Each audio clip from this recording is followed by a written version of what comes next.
Hello and welcome to the Rabyd Atheist. I'm Rabyd, a former pastor turned atheist, now compassionate anti-theist. Welcome to my channel. Feel free to like or dislike the videos you see fit, so feel free to hit those buttons. Feel free to comment below, and I would appreciate it if you would subscribe to the channel and hit your notification bell for more content as it is released.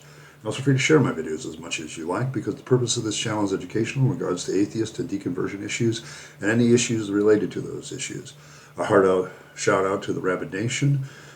Join the nation by hitting that subscribe button, and if you want to become a paying citizen of the Rabyd Nation with rights and privileges thereof, hit that join button and your options will be presented to you.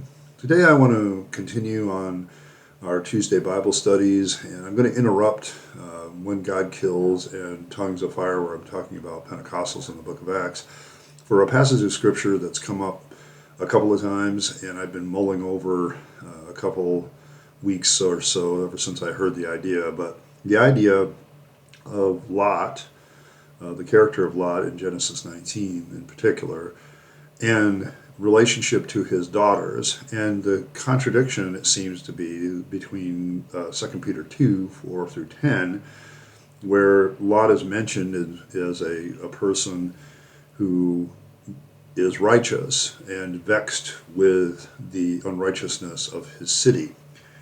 And one of the things that comes up with this passage, particularly because there's two incidents with Lot and his daughters that people point to and go, how in the hell is that righteous? And modern sensibilities tend to get into there. And I want to ask this question from a standpoint of literature.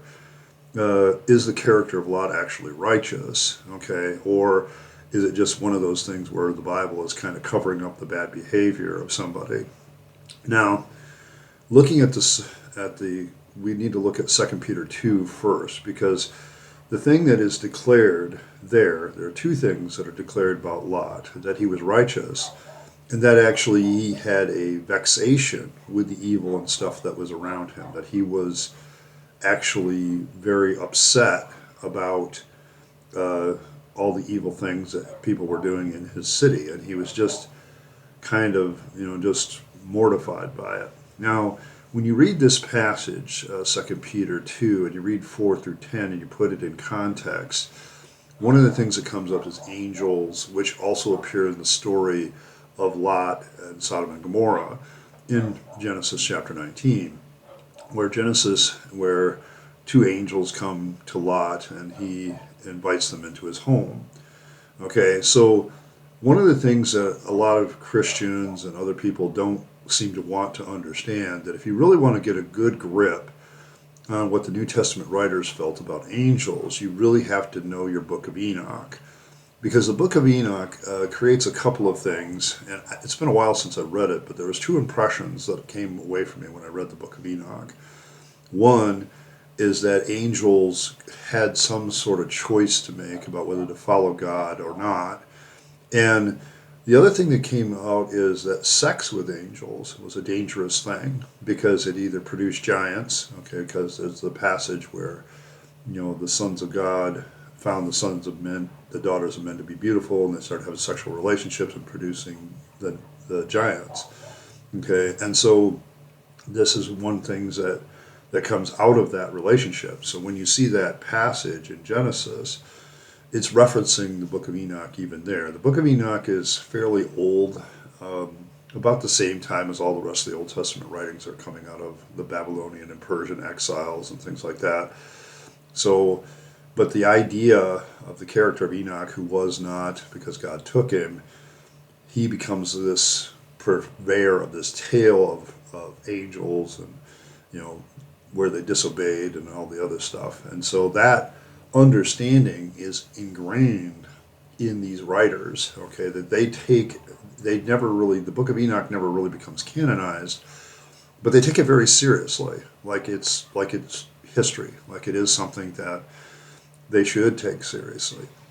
And so angels are to be protected above all else, and sex with them is dangerous, okay, because it can produce things like the giants, the Nephilim, or something to that effect, or some other catastrophe could cause. So when Lot brings in the angels as guests into his home, he is taking on the responsibility of protecting them, and all this other stuff that goes along with it. Okay, so Lot ends up finding himself in a pickle. Now, at the time that the men of Sodom surround his home and say, "Hey, send these two men out. We want to have sex with them. Okay, we're going to have sex with them." And Lot's response is, "Don't do so wickedly." And then he gives an option to these men of the city. Now, he never actually has to execute the option, so we could kind of say that it was a thought that crossed his brain, but it never actually went into action because of the actions of the angels. The angels basically blind the men of Sodom so they can't find the door, and so they can't get close to them and even do any of the acts. But the fact that it would cross Lot's mind that one of the acceptable things to do, one of the acceptable actions to take, is to sacrifice his daughters, their virginity and their virtue, give these two daughters to the men of the city to ravage and rape, is a viable option to him. Okay, it's a viable thing that he thinks in his mind is something that is good to do, comparison to protecting the angels from harm. Okay, because remember, this idea that angels are righteous and holy and need to be protected is very much a part of the book of Enoch. Okay, at least the impression I got, that there's a real dangerous thing that happens when the sons of God, these angels, engage in any kind of sex with people, with humans. And so that thought process in these ancient minds is definitely in the writers of the various Old Testament documents and the New Testament in particular. I mean, the New Testament literally quotes the book of Enoch in one particular case. And so we have this notion that's floating around their head.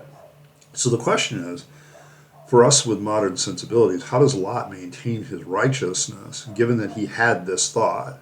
Okay, I mean, I have a daughter. I would never, you're going to have to go over my dead body before you're going to be allowed to do anything to harm her. Okay, that's just the way I am.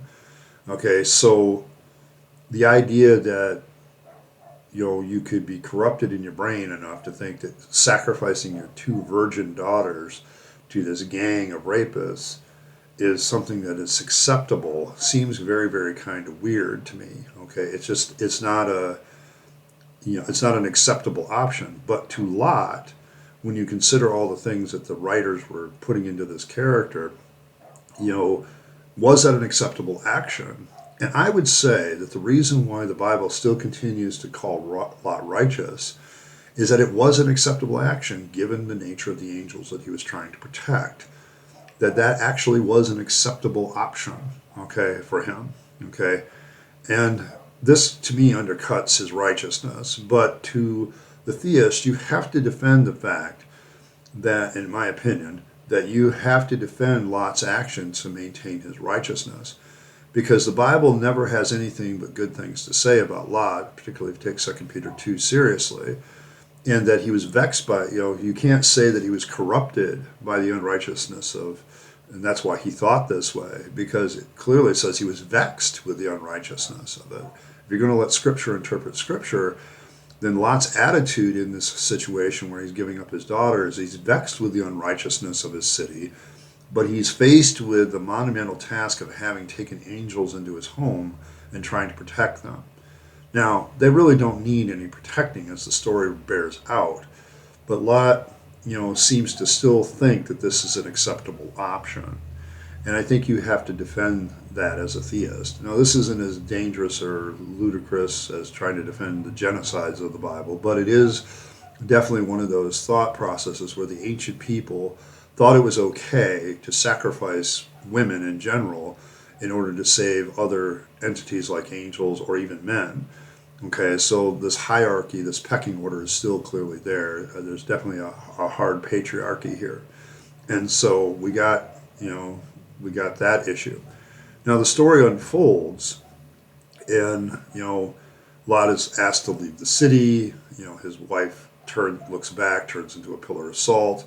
He ends up hiding out in a cave with his two daughters. His two daughters begin to concoct his plan. And I find this, of all the parts of literature that's an unbelievable thing, I find it hard to believe that two women who are just almost given over to the immorality of an entire city by their father would suddenly think, hey, let's sleep with our dad.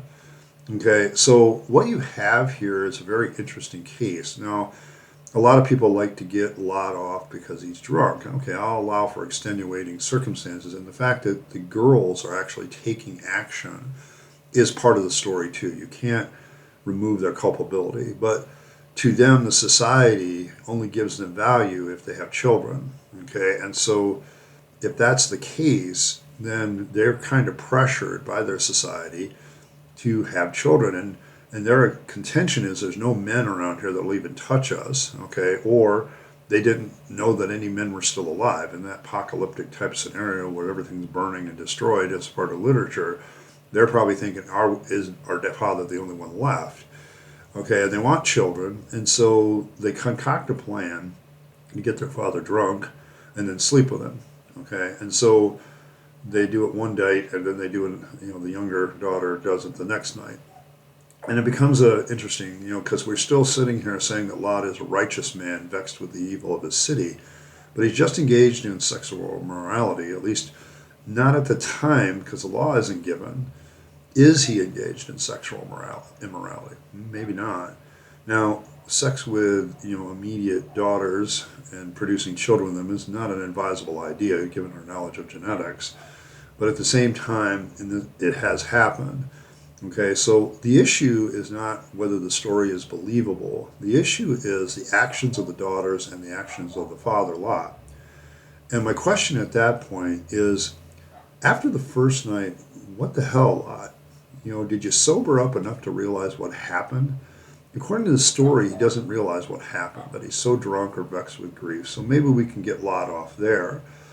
But I don't think that when you give the nature of the fact that he's willing to give up his daughters to this crowd for whatever amusement that they wanted to provide for themselves, and that he doesn't seem to be too aware of what's going on around him, kind of undercuts his righteousness to me.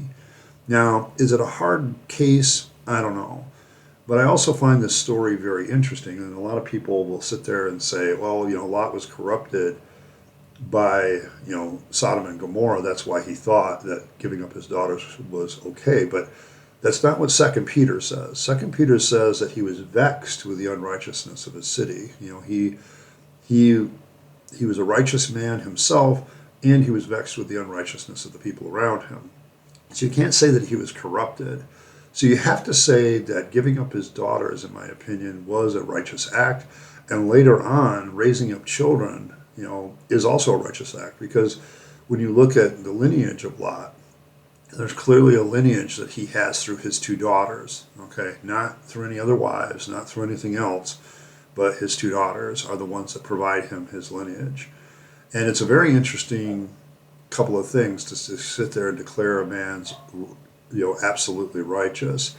I would say that the Bible writers should have probably done a better job of being more specific, because this story has a lot of gray moral haze over it, and it's something that needs to be considered. I'd be interested in everybody's thoughts in this in the comments, but I have felt this notion that Lot was corrupted by the people around him is completely undercut by 2 Peter 2. And so you have to offer up an explanation as to why he can give up his daughters and still remain righteous. And to me, the only explanation is the whole Book of Enoch, the belief in protecting angels and so on and so forth, overrides the normal human sensibility to protect your offspring. And I think that becomes one of the more interesting thought processes when it comes to people who have belief or theistic thought about the Bible. It kind of undercuts the idea that the biblical writers, really cared too much about women, because the two daughters in the story don't seem to be valued other until they produce children by their father. Then all of a sudden they have some sort of value. And that kind of gives you the attitude of the time. Well, I'm interested in everybody's thoughts in the comments. You're certainly welcome to write your opinions. This is kind of a hazy story, and I'll openly admit that it's not as cut and dry as far as Lot's morality as we'd like to think. But it does seem to me to put the apologist in an odd position in defending Lot. You know that they have to defend his choice to give up his daughters, and they also have to defend how God wouldn't reveal to him that he's sleeping with his two daughters instead of a new wife, and thus producing children to them. It's an interesting little case of how God doesn't seem to give two craps about women. What their utility is all that matters, and so that's kind of where I'm going to leave that part. Well, once again, I'd be interested in your comments. Let me know what you think. And thanks for stopping by. I appreciate every like, share, and subscribe. You guys are awesome. Thank you for making this, join the nation and do the things that you do. Once again, as always, I remind you to live your best life. You only get one go around and then it's over. And this is the only life you get. So, make sure you don't waste your time, your money, your talent on the trappings of religion and faith, because that's a dead end and it goes nowhere. I speak from experience. Instead, give your time to your people you love and care for and this world around us and make it a better place. Lighten the burden for somebody. And, as always, thanks for stopping by, and I'll catch you next time.